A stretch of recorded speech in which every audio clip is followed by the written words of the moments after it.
Okay, Tony Mormino here, host of HVAC TV.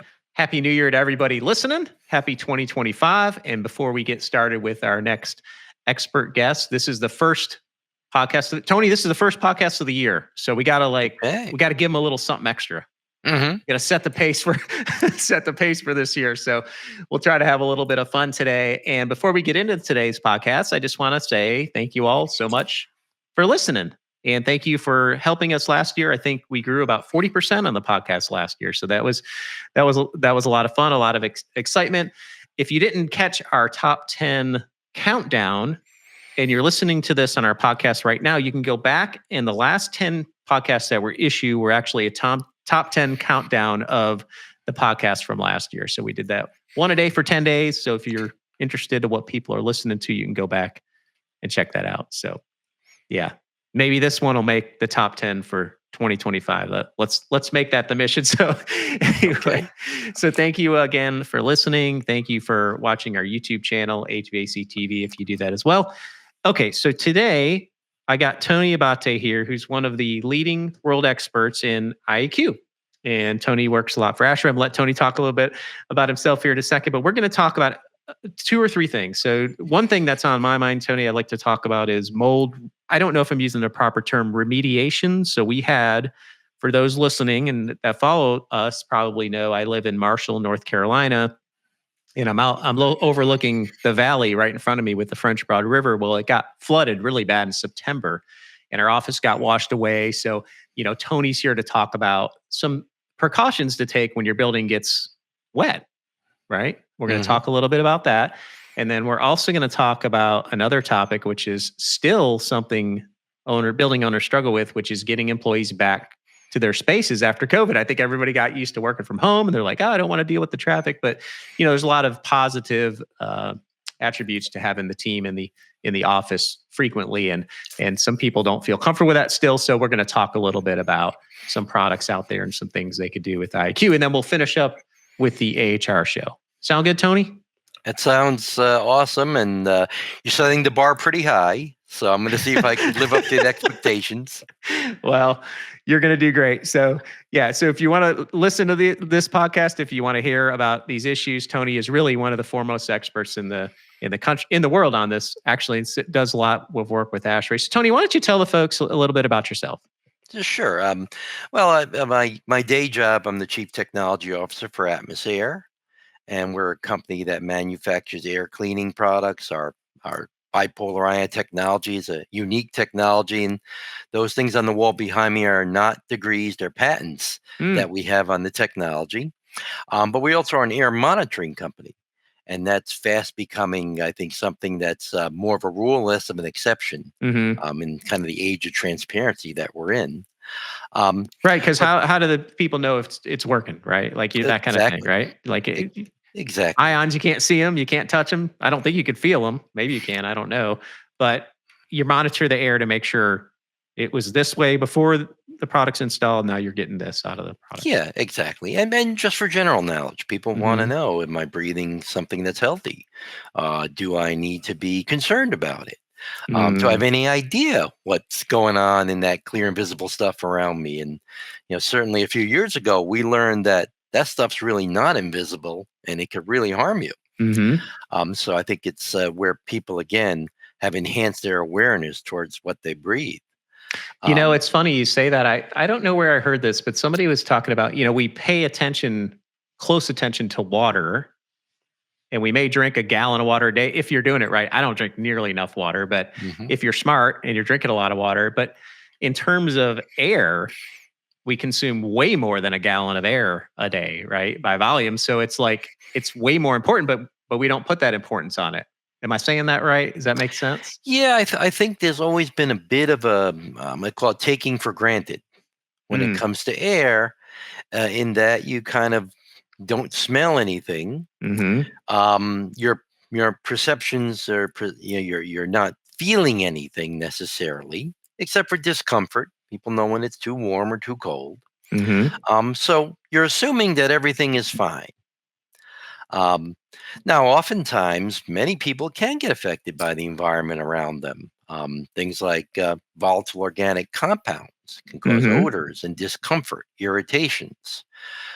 Certainly, we've learned that things in the air can make you ill. Exposure to bacteria, molds can cause severe allergies. When those things happen, obviously people can turn around and become really super sensitive to the air around them.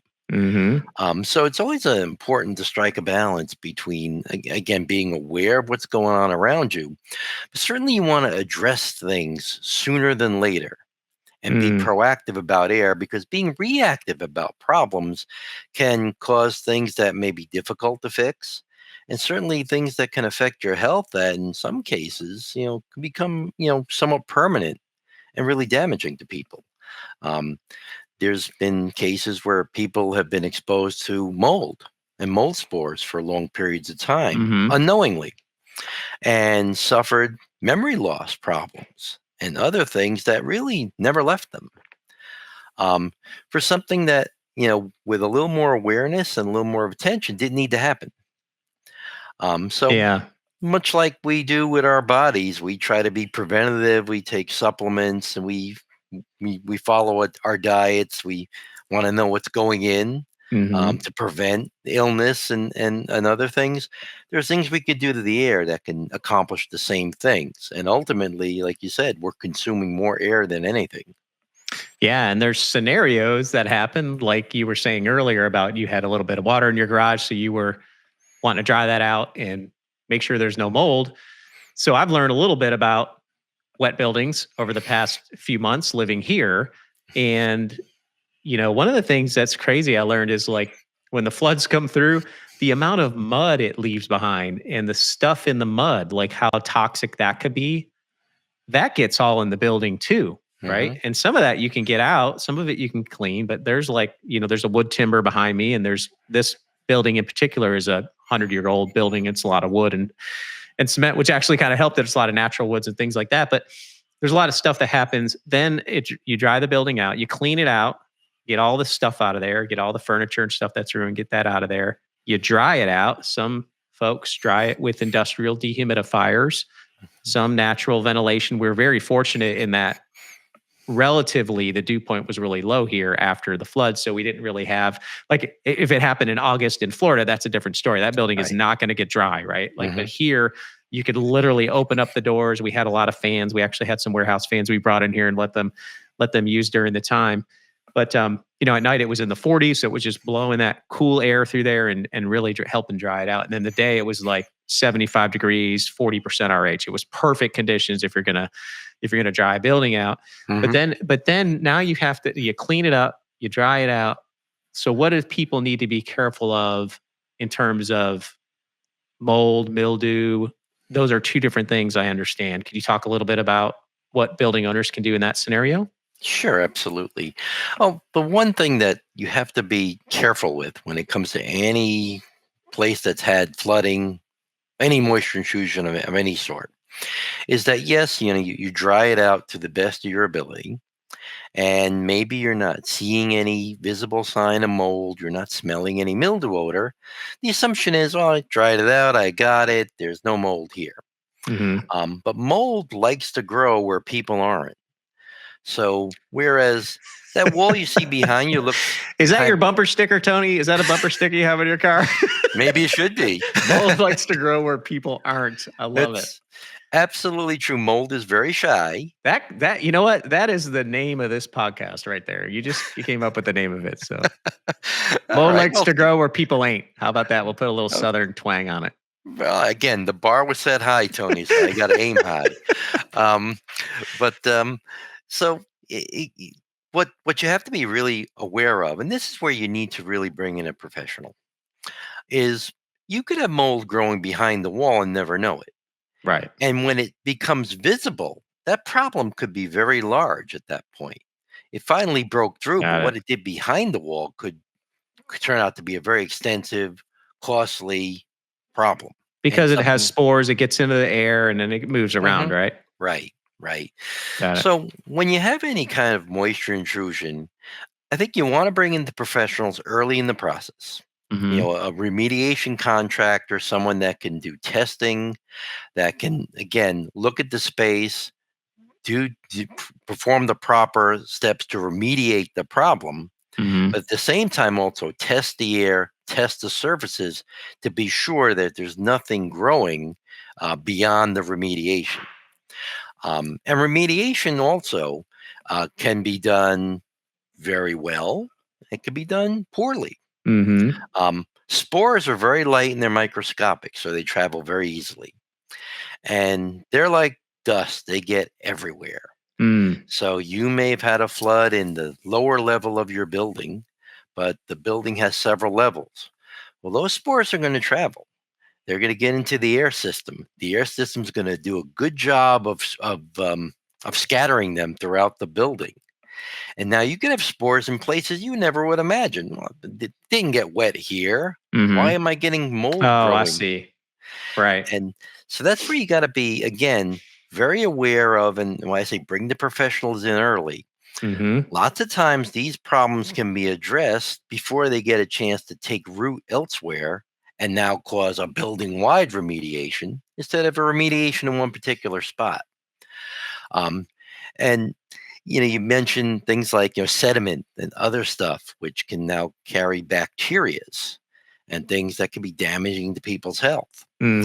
Again, they'll get into the smallest of spaces, and much like the mold, they like to grow where we ain't. So again, bringing in those professionals early in the process is very important. Mold only takes 24 to 48 hours to start growing. So if you can imagine, you got some water in your space, you cleaned it up, you dried it out. It's the next day, and the floors are just dry, let's say. That mold's already starting to grow. So that's why bringing in that professional early in that process that can kind of do things that the average, building owner, the average homeowner is not going to do. For instance, there are devices that you can stick into your drywall that can tell you its moisture content. So you could see where drywall might have gotten wet and then should be replaced. Areas that maybe don't need that concern. Right. Wooden surfaces, other surfaces that may have gotten wet, there are ways to properly clean those and encapsulate those so that any spores do remain, they don't travel. And certainly if you're doing a remediation, let's say you have to remove drywall, there's very, careful steps that need to be taken when you're doing that to make sure you don't exacerbate the problem, which means you're going to seal the areas off very well, be very careful how you remove those materials. So getting with a good professional consultant and a good remediator may seem like a costly step, but in the long run, it will actually save cost and certainly save the possibility of future damage and other things that may happen down the road that may seem unrelated, but the origins were back at that original problem. Yeah, minor cost compared to a full remediation down the road for sure. And I'm sure a lot of insurance companies pay for that, maybe even require it. I don't know. I know here they took out the drywall and they had to paint. They had to let it dry out to a certain level. Then they painted the studs, everything behind the wall with some kind of mold paint or something. The insurance company required that. And then they just sealed it back up. But one of the things so I have a little infrared meter that I could put on my phone, and it's got an app. I think it's Tapcon or something like that. It's really cool. I think it was like $300, which for an infrared meter is not very expensive. You can look at this wood column behind me, and you could see the temperature difference where it's still wet. And someone showed me that. We had some college kids in here. They were like touring the facility, and they're like, you could do this. I was like, oh my gosh. So this is months after the flood, so I was shocked that there was still moisture in the wood. Yeah, wood, especially because of the porous nature of it, absorbs very well. It actually absorbs better than drywall, better than sheetrock. So it can retain that moisture for some time. Right. But if, like you mentioned, that sealing process, putting that coating on the wood studs, that's the importance of that encapsulation. It may take a while to dry that wood out completely, but if you encapsulate whatever's inside that wood, oh, I see. It doesn't matter. It doesn't it doesn't get out, it doesn't Yeah. spread, it doesn't pose a threat to you. There's a lot of brick buildings here too, and you could still see in the shaded areas, you could still see that the discoloration. I don't know if that's staining or if it's actually still wet. It's probably still wet. I don't know, but It could be again. Yeah. Bricks will also retain moisture pretty well. As a matter of fact, when you're making a brick wall and you're laying on mortar, you're always told to lay on a wet brick because the brick will just absorb up the mortar and it'll dry up too quickly. oh wow, yeah, there you go. So that's a little bit of my Italian heritage in the masonry. That's right. We got a couple of Tonys here. So Yeah, exactly. where are you from originally, Tony? I'm from the small city of the Bronx, New York. Oh, nice. Yeah, so That's real Italian. If you saw the movie A Bronx Tale, That was it, huh? that's kind of my youth. So how I got the air quality is an amazing thing. That's funny. I was at one point in my life, I was between careers, so we sold everything and we bought an RV and we traveled the country with the kids. We did that for a year, which was an amazing experience. I loved it. Mm-hmm. But we got to go to Jersey City. So we didn't know, we were like totally clueless. We sold everything. We got in the truck. We're like, okay, let's go here. So we were like, how do you turn the gas on the stove? Like we were totally ignorant because we didn't have time, because getting rid of all your stuff and buying the camper is a huge deal. Sure. Like we had no idea what we were getting into. So, but we had a blast. But anyway, long story short, the kids never been to New York City. So we heard of this RV place in Jersey City called Liberty Marina, it's called, because it's right by the statue. You could walk out of your camper and see the Statue of Liberty. It's like, oh my God, we got to go there. So I knew enough about New Jersey and New York City not to take the wrong turn with a 40-foot fifth wheel behind you, right? So we're driving up to Jersey City. This has nothing to do with the podcast, but anyway, I'm going to share this anyway. But we're driving to Jersey City, and I was like, okay, honey, we can't miss exit, whatever it is, So we get up to this exit. Well, it was closed. It was closed for repairs or something, which is very common in Jersey, right? In New York City. So we end up getting lost. We take this wrong turn and we ended up on one of these streets, like from the Bronx and with like the low hanging water. It was so, we were stuck. We were completely stuck. My wife's like, what do we do? There's like people honking behind us. I said, I don't know, just sit here, I guess, until the police show up. I don't know what to do. So anyway, we ended up getting out of there, but that reminded me of that. So not a whole lot of RVs in those neighborhoods typically. Watch where you're going if you're taking an RV through there. Yeah. But anyway. But kind of getting back to business. It's really important, especially as anybody that's had damage but not total damage, right, in that rebuilding process and that drying out process. Get the professionals involved. Make sure you understand where you are. Like you mentioned, insurance. Insurance company would require what's called a clearance test. And that means that professionals come in and did testing, and they say, "I see no, levels of mold spore here that are concerning." And the insurance company's going to want that because they aren't going to want a remediation done. And then a couple of months later, there's a much bigger problem. And now another claim that gets related to the first one. Why wasn't it taken care of originally? Right. So that's important. Equally as important, though, is, of course, some people, unfortunately, sustain much larger losses and total losses. And so they're rebuilding. Seen a lot of that. Yeah. And, there are lots of things that you can do when you're rebuilding to think about your indoor air quality and, protections from microbe too in new construction. Let's hear it. Well, one of the things I'm talking about ASHRAE, this is kind of related, is the importance of air cleaning. I think we found out as time's gone on, ASHRAE's original position on most things was outside air. Open a window and everything will be fine. And you're involved, just so listeners know, you're involved in a lot of the ASHRAE committees, correct? Yeah, I'm on 8 ASHRAE committees right now. Wow. I chair 2 of them. Although I'm rolling off as chair as one of them this winter's meeting. So it's kind of like, it's a great experience. It's like going in a boat. It's the greatest 2 days are when you get it and when you sell it.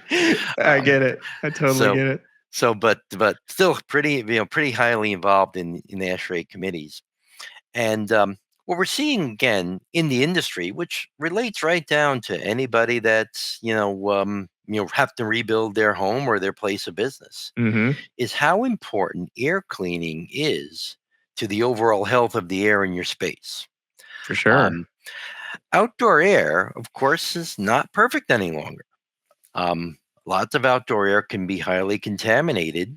Um, I could look on most any day, here in my office in Fairfield, Connecticut, which is a pretty clean place, and monitor my indoor and outdoor air. And the indoor air is always of a better quality than the outdoor air. Isn't that something? And that's due to air cleaning. Right. So when you're in that rebuilding process, especially when you might be, putting in new mechanical systems and other things, now it's really going to have the opportunity to kind of, enhance your filtration, make sure that you have good air exchange and good ventilation, put in more advanced air cleaning things like, the bipolar ionization technology I'm familiar with. And there are others like UV lights on the coils and things of that nature. And even, add an air monitor or two in the space to kind of know what's going on in that space. It's a great opportunity to do those things to Mm-hmm. kind of, again, ensure you're going to be in a healthy space. And also, if you should, small problems should occur, like a pipe bursts and you get some water or whatever the case may be, those systems can help keep small problems small. So Yeah. it's a good opportunity for people to kind of, engage and understand what technology options there are available to them. So that's a great summary of, I heard 3 different technologies there. So we have a lot of consultants listen to this, Hmm. a lot of mechanical contractors too, service techs, but a lot of consultants. Can you give us a good, better, best? If I'm a mechanical engineer and I'm going to an owner and they're concerned about indoor air quality, I always like to give them, here's good, better, and best. What do you Sure. recommend for those 3 categories? Hmm. Well, for one thing, of course, filtration is always an important part of any air system. Mm-hmm. So where you can increase the efficiency of the filter is always one step you want to take. I mean, the filter was originally developed for an air system for a very practical purpose. I need to keep stuff off the coils or my air system will stop working. Mm-hmm. But we've learned that filters can do a lot more than that. They can take those very small particles away from where we breathe, and especially things that could potentially become dangerous, like microbes, bacteria, viruses. So enhancing your filtration is always a first good step. I recommend that you should have a minimum MERV 13, 86% to 90% efficient filter. Some will go higher than that. Um, that's number one. Number two, um, things like ultraviolet light, which you can use on parts of your AC system, like the coils, condensate pans, and other things that tend to be moist. And by nature, they can help grow molds and bacterias. Keeping those clean not only improves your air, but it also improves the efficiency of your HVAC Yeah. system. So that's a good step to take. Um, Number three, of course, my personal favorite is bipolar air Mm-hmm. ionization. And that's where you put systems on the supply side of the air system that's really meant to go into the space and clean the air in an active fashion. Right.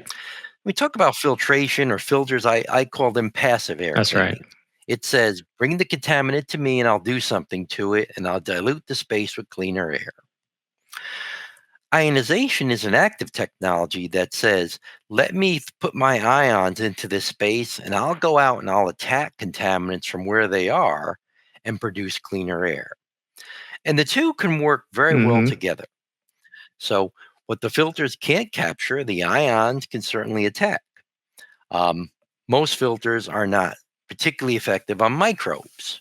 Bipolar ionization is very effective on all types of microbes, which are molds and bacteria and viruses, all those things that can make us sick and that can grow and spread in indoor spaces when the conditions are right. Mm-hmm. So, those 3 technologies, if you want to like the best scenario, Do all have 3, all 3 right? combined, and they can all work. They can complement each other hand in hand. Um, Certainly, again, I look at well, what if I can only really do only one of them? Well, you're going to have a Yeah. filter, so that's a given.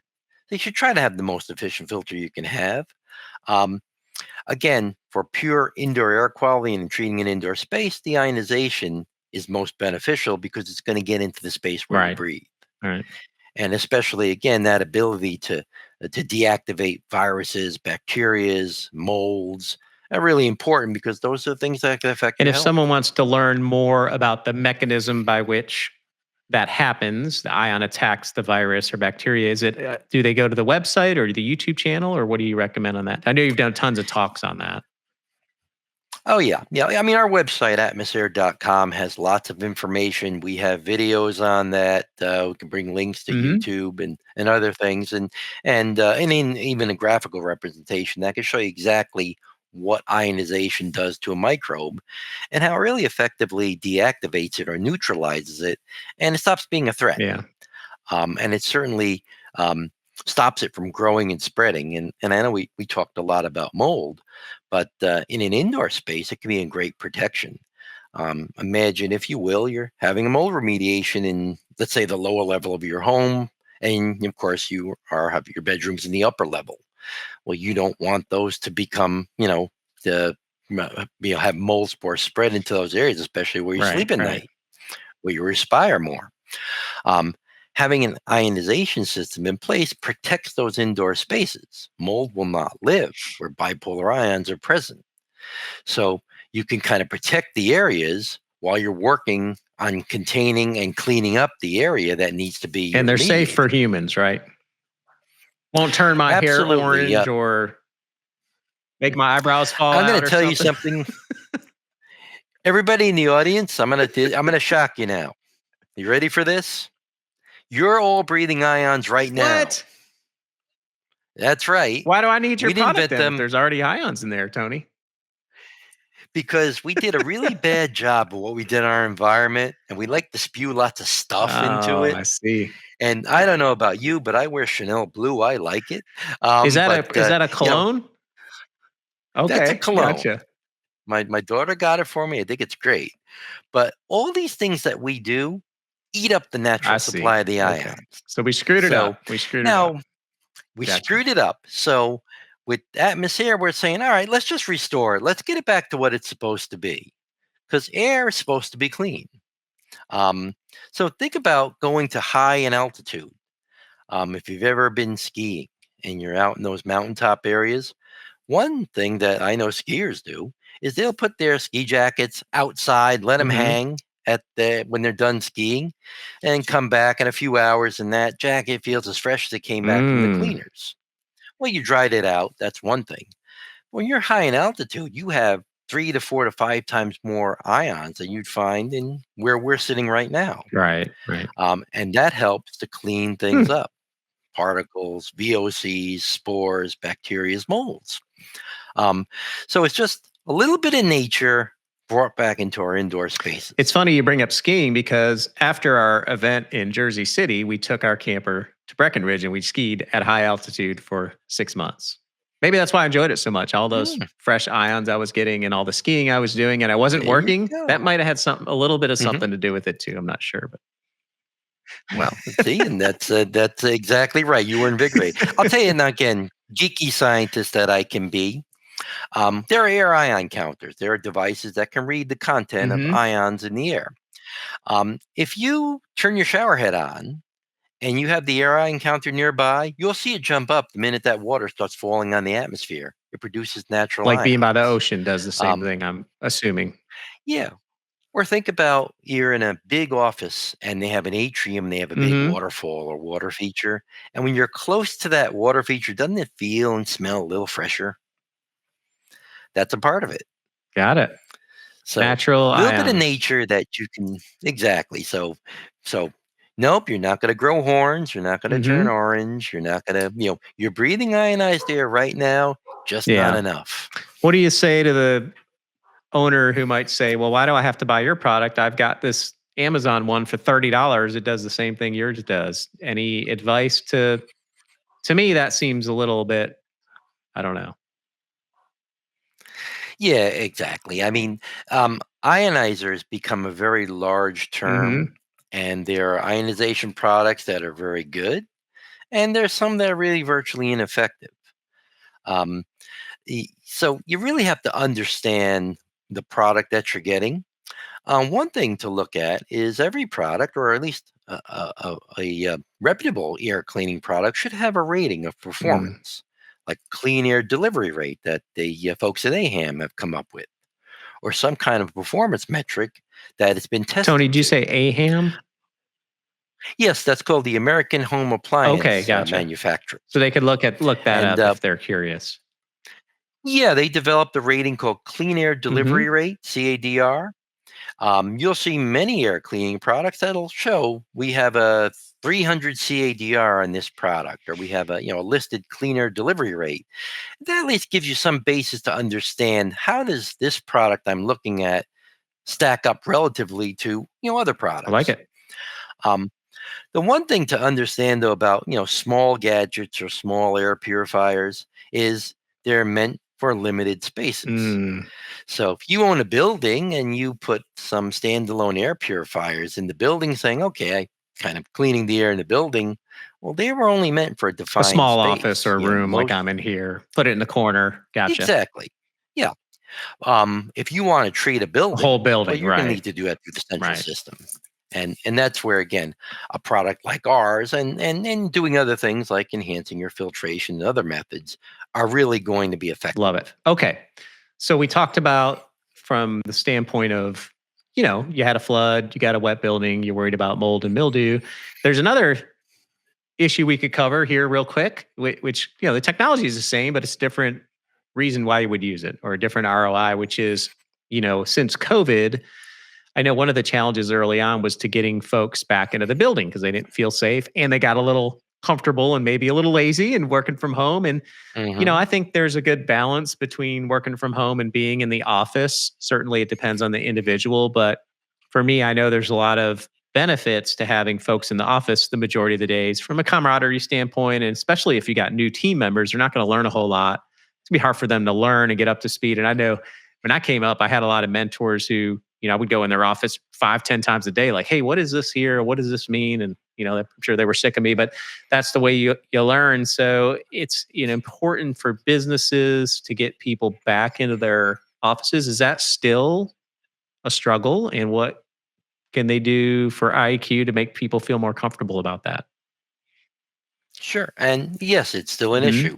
We see, especially, we do a lot of work in New York City, and many New York City buildings are not fully occupied. Why is there something There, particular about New York City that? Well, there's a lot of things particular about New York City, and that's not. I'm not saying it's bad. I'm just saying it's different, a different place. I Mhm. love New York City, but is there anything in particular there in terms of, is it the transportation that people are like, wow, I could work from home and not have to deal with all that? Or is it people concerned about the virus still? Or is it a combination maybe? Or do you know? Yeah, no, I think it could be a lot Hmm. of things, and I think all those things you mentioned are Hmm. factors. Um, but in terms of air quality or kind of environmental factors that I'm most familiar with, a lot of people in working in an office in the city had been pretty densely occupied at one Mm. time, so you were pretty close to the people you're working in and around. And it was all well known that even before it was COVID, there were things like the flu and other things could spread pretty easily throughout those spaces. Um, so there's that's still that concern amongst lots of people about working in the office. Of course, again, uh, people have found out they could be productive from working from home, so they started doing it. And working in your pajama pants can sometimes be a nice little Hmm. perk. Um, but you do miss out on the Yeah. collaboration that you get working with others. So how does air quality? How can that it play a role in that? Well, certainly people want to feel safe. They want to feel like they're in an environment where, again, they can be healthy, and what they're breathing and what they're coming in contact with isn't going to cause them to become sick. Um, Most people have become much more aware of that than they had been in previous years. So there are different tools that building owners can use, and we have clients of ours that have used to really help Hmm. communicate that. Um, Using an advanced system like AtmosAir that has an effect on neutralizing microbes and bacteria and viruses. Communicating that Mm-hmm. effectively can be a really good tool to saying to people, don't feel concerned Right. about working Look at in this our new office. system. We actually have a monitor. I think you have one of the monitors behind you there, which I think is Hmm. important in this scenario too, is to say, hey, look, we've invested a lot of money. Get back in here. Here's what we're doing to make it. It's probably cleaner than your home. I don't know, that kind of thing. So creating an environment, Exactly. it also shows that you care about your employees, which is Hmm. good. And, a healthier indoor air environment translates to more productivity, I'm sure, because I've worked in offices that were, acoustically Hmm. insensitive or were not temperature and humidity controlled right, or, might just feel funky. But if it's cleaner and comfortable, they're going to work. People are going to be more productive, right? The JLL did a Hmm. study where they talked about productivity or loss of productivity can cost a business $3,265 a year per Wow. employee. I believe it. Plus, if you got So people who leave, that's a huge cost. mhm. I was just running some numbers in my head, looking at some things and looking at like a very large company. Like, how would that affect a very large company? And I think that was a 1% productivity gain could gain that Hmm. 3265. So I said to myself, all right, what if I could only do a tenth of that? 1/10 of 1% productivity gain attributable to something that I improved in the environment, better air quality, cleaner spaces. And I took that to a company like, let's say, Oh yeah. Walmart, Right. that has over 2 million employees. You could realize over $600 million a year Right. in savings just by that very small improvement. Um, you know, I know we've become very conscious of energy cost and how could we make our buildings as efficient as possible. And that's where I think air cleaning plays a vital role because using less outdoor air means less conditioning, less power demand, and the overall savings and efficiency gains in a space. While at the same time maintaining or improving upon the indoor air quality of that space. But now when you look at what does that do to affect the people in that space? And there's been, JLL is one study. There's been a lot more. Harvard's done studies on this. Many groups have done studies on this that show that air quality has a definite effect on people's cognitive ability and on decreased preventable absenteeism. Um, so when you kind of look at the productivity gains that you can realize by enhancing your indoor air quality, plus looking at using air cleaning as a strategy to reduce your energy costs, really can combine to something pretty significant for a business. Yep. And so there's many ways that businesses can realize some real dollars in savings that again can go into things that can be amenities to attract and keep employees in the office. I mean, I've seen some pretty big. I get a chance to get into a lot of offices, be in the position that I'm in, and so I've seen where some places have these elaborate cafeterias where you can get any food you ever wanted, and the dry cleaners come to you, and there's a gym and there's other amenities because they're just saying to the employee, "Stay Right. here. It's better here than where you live." This is nicer than the house. Exactly. He's like, just stay here. Don't worry about it. We Right. got everything And it else. all comes down to ROI. It's good business. Yeah.